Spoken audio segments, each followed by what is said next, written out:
Galatia 2 ayat 21.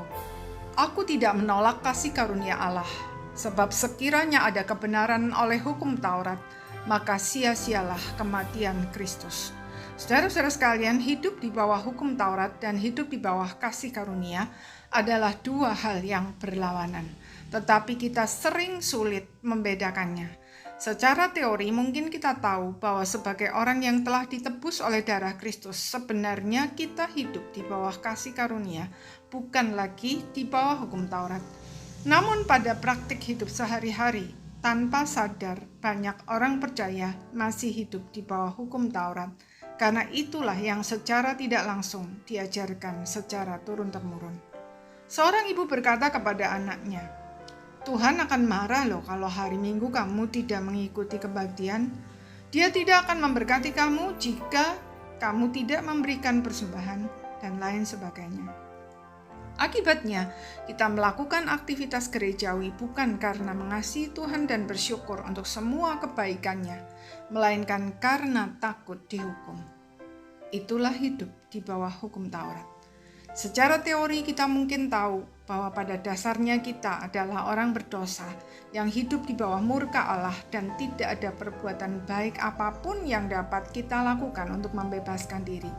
Hanya oleh kasih karunia kita diselamatkan oleh iman kepada Tuhan Yesus Kristus yang telah mati disalibkan untuk menebus kita.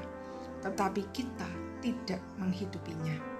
Orang yang hidup di bawah kasih karunia beribadah dan melakukan kebaikan bukan untuk menghindari hukuman, melainkan sebagai ucapan syukur karena Dia telah membebaskan kita. Bahkan ketika jatuh, orang yang hidup di dalam kasih karunia tidak berusaha membayar dosa-dosanya dengan cara apapun untuk menghindari hukuman, melainkan justru datang kepada Tuhan apa adanya dan menerima segala konsekuensinya serta menjalaninya dengan bersandar kepada Tuhan. Bagi orang yang hidup di bawah kasih karunia, konsekuensi dosa bukan hukuman, melainkan kesempatan untuk dimurnikan dan bertumbuh, sehingga suatu saat oleh kasih karunia Allah, pengalaman kejatuhan kita membuat kita dapat menolong orang lain yang jatuh sama seperti kita.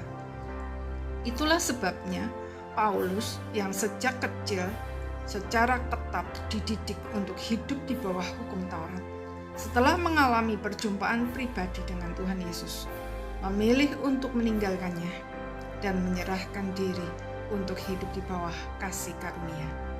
Kiranya Tuhan menolong kita bukan hanya untuk tahu tentang kasih karunia secara teori, melainkan juga hidup di bawah kasih karunia. Amin.